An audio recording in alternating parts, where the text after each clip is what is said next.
என்னால் ஒன்றும் என்னை நான் தந்து விட்டேன். உம்மால் எல்லாம் கூடும் என்று உம்மை நான் நம்பியுள்ளேன். எல் ஷடாய், எல் ஷடாய் சர்வ வல்லவரே,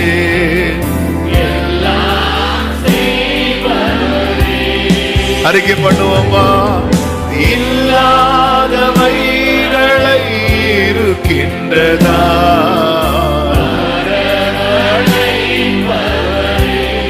எல் ஷடாய், எல்லாம் செய்பவரே, ஆமென்.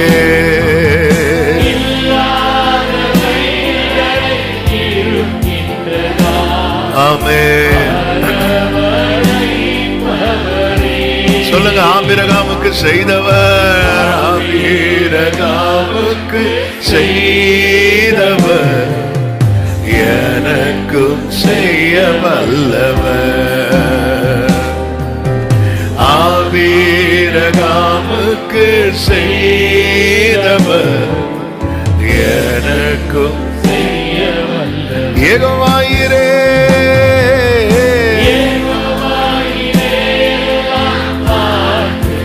தேவையை அவர் நிறைவாக்குவார். கண்ணீரை துருத்தியிலே எடுத்து வைத்து ஏற்றதாய் பலன் தருவார். யெகோவாயிரே,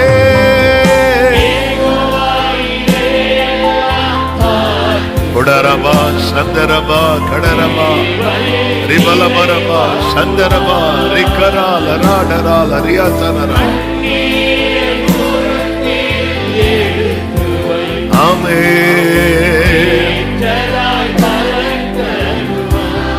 ஹல்லேலூயா. நாளை களிப்பாய் மாற்றினவர் என்னையும் மாற்றிடுவார்.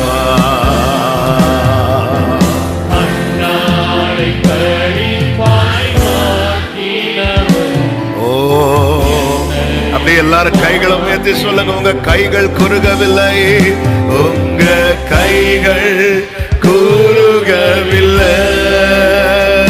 உம்மால் கூடாததெதுவும் இல்லை. உங்க கைகள் உம்மால் கூடாததெதுவும் இல்லை. உம்மால் கூடாததெதுவும் இல்லை. இயேசுவால் கூடாததெதுவும். தாழ்த்துகிறோம். எங்கள் விசுவாசத்தை கிருபையாய் வர்த்திக்கப்படும் உடைய வார்த்தை மூலம் எங்களோடு பேசும். இயேசுவின் நாமத்தில் பிதாவே, ஆமென். ஹல்லேலூயா. மார்க்கு சுவிசேஷம் 9வது அதிகாரம் அதனுடைய 27வது வசனத்தை வாசிக்க கேட்கலாம். மார்க் 9:27. இயேசு அவன் கையை பிடித்து அவனை தூக்கினார். உடனே அவன் எழுந்திருந்தான்.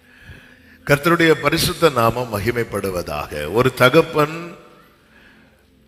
வெகு காலமாய் பிசாசினால் அலைக்கழிக்கப்பட்ட தன் வாலிப மகனை இயேசுவினிடத்தில் கொண்டு வருகிறான்.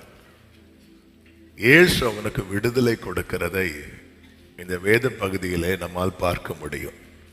இந்த மாதம் கர்த்தர் கிருபையா இந்த வார்த்தையை நமக்கு தந்திருக்கிறார்.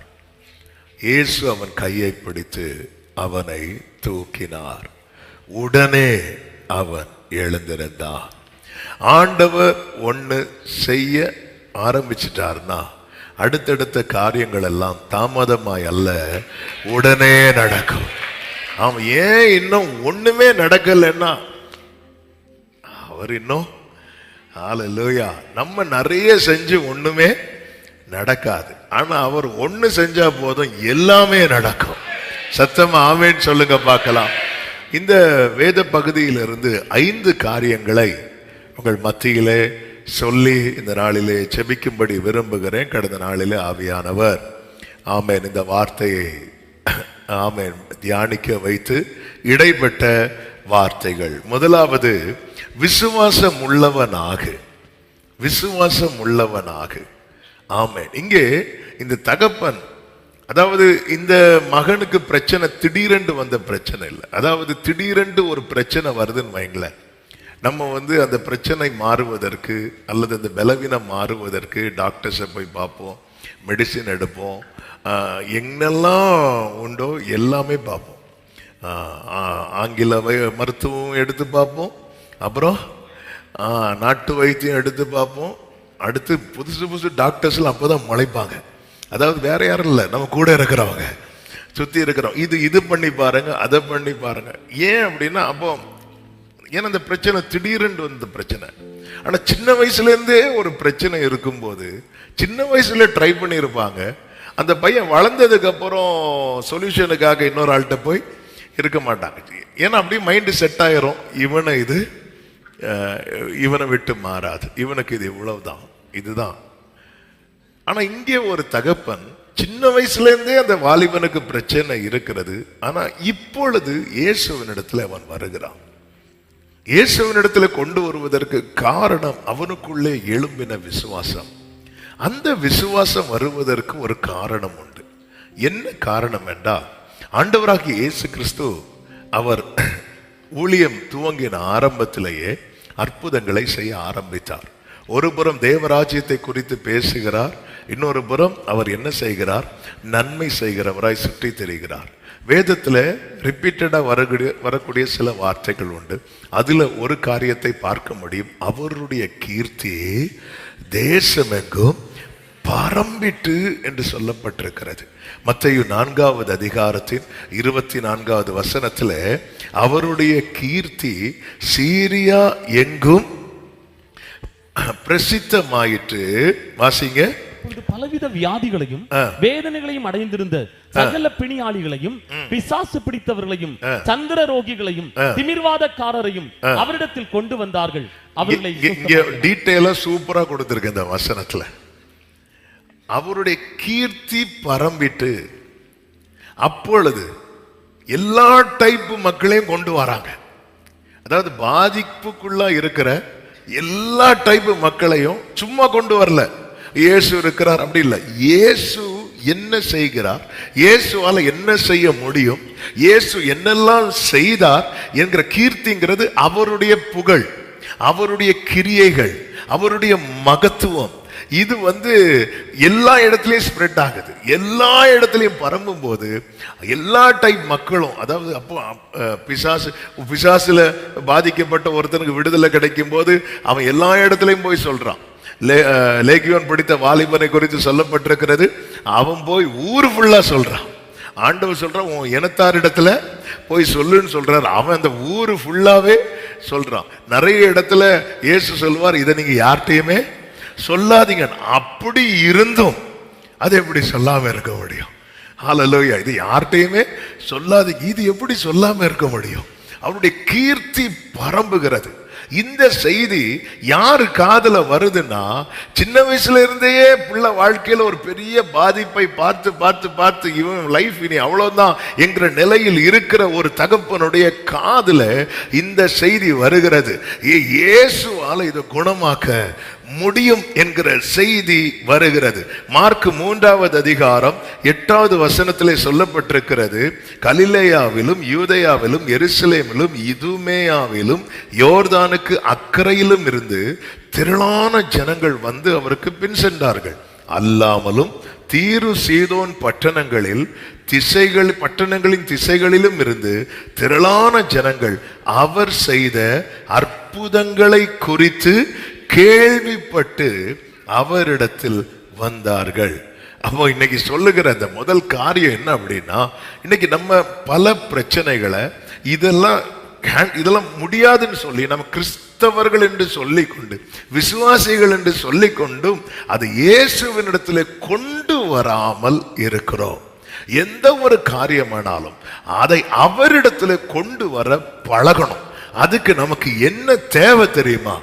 விசுவாசம் தேவை.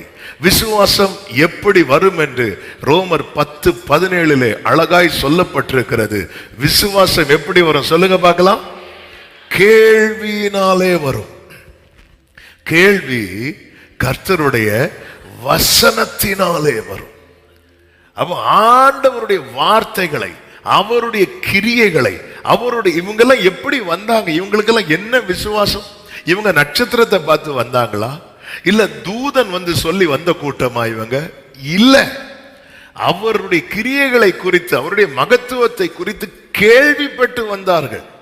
மார்க் 5:27 எடுக்க வேண்டாம். ஆமென்.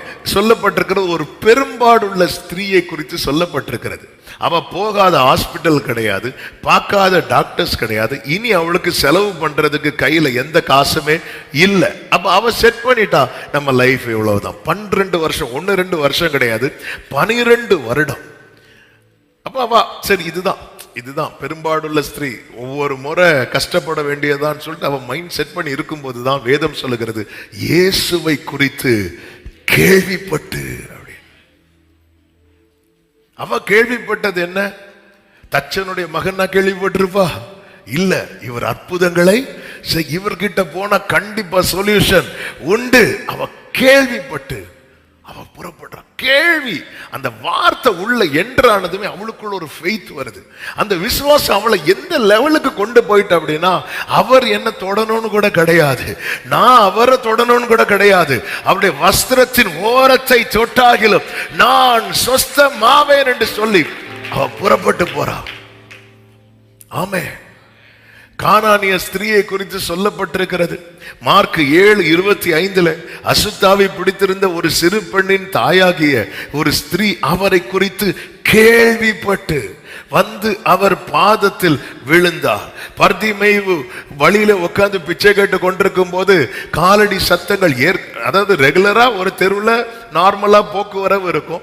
இன்னைக்கு திடீர்னு கூட்டம் ஜாஸ்தியா இருக்கு. அவன் விசாரிக்கிறான், என்ன அப்படின்னு கேட்கும்போது சொல்ல, நசரேயனாகிய இயேசு போகிறார் சொன்னதும் இவன் கத்துறான். எப்படி கத்துறான் தெரியுமா? தாவீதின் குமாரனே அப்படின்னு கத்துறான். ஏன்னா அவன் கேள்விப்படுகிறான். அவன் கேள்விப்பட்டிருக்கான், ஓ இயேசுன்னு ஒருத்தர் குருடா இருக்கிறவங்களுக்கு எல்லாம் சுகம் கொடுக்கிறாரா? அப்படியா இயேசு எல்லாம் சும்மா சொல்லிட்டு இருப்பாங்களா இருக்கும் அப்படின்னு நினைச்சுக்கலாம். இல்லது அப்படி ஒருத்தர் என்கிட்ட வந்தா எவ்வளவு நல்லா இருக்கும். இப்படி இருக்கும்போது யார் வரா? இயேசு வரார். இயேசு, இவர் தானே குருடருக்கு பார்வையை கொடுக்கிறவர். கத்த ஆரம்பிச்சிட்டான். இன்னைக்கு இயேசுவினிடத்துல என்னால என் காரியத்தை கொண்டே போக முடியல அப்படின்னா நான் சொல்லலாம், நான் விசுவாசியாகும், நான் வந்து ரொம்ப வருஷமா விசுவாசி, நாங்க தலைமுறை எல்லாம் சொல்லலாங்க. ஆமே, நம்மளால இயேசுவினிடத்துல ஒரு காரியத்தை கொண்டு போக முடியவில்லை என்றால் நம்மள என்ன தாழ்ச்சியா இருக்கிறது தெரியுமா? விசுவாசம். நம்மளால ஒரு காரியத்தை ஆண்டவர்கிட்ட கொண்டு போய் வைக்க முடிகிறதா? பாருங்கள், இந்த சகரியா எலிசபெத் அவங்கள மாதிரி ஒரு நல்ல கப்பலை பார்க்கவே முடியாது. ஆண்டவருடைய, அதாவது இருண்ட காலம், கிறிஸ்து வெளிப்படுறதுக்கு முன்னாடி கடைசி தீர்க்கதரிசி ஆகிய சகரியா மரித்த பிறகு, ஆமென், ஆபேல் முதல் சகரியா வரைக்கும் பைபிள்ல கடைசி புக்க மல்கியா வைத்திருக்கிறது. ஆனா வேதத்தின்படி இந்த கடைசி கிறிஸ்துவுக்கு முன்னாடி கடைசி ப்ராஃபட் யார் அப்படின்னா சகரியா.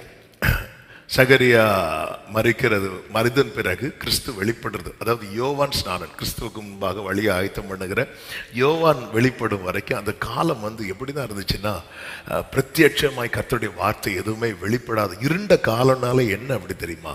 ரேமா இல்லாத காலம், வார்த்தை இல்லாத காலம். நம்ம லைஃப்ல இப்படி ஒரு காலம் வரவே கூடாது. சத்தமா ஆமேன்னு சொல்லுங்க பார்க்கலாம். எப்படி ஒரு காலம் நம்ம லைஃப்ல இருண்ட காலம்னாலே வார்த்தை வெளிப்படாத காலம்.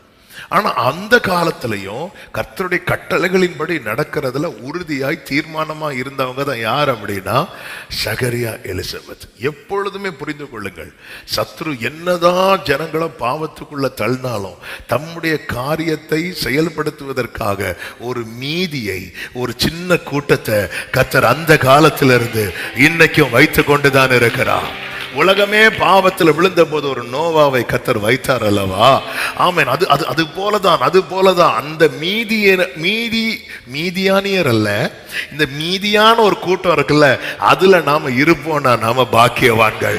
சத்தமா ஒரு ஆமென் சொல்லுங்க பார்க்கலாம்.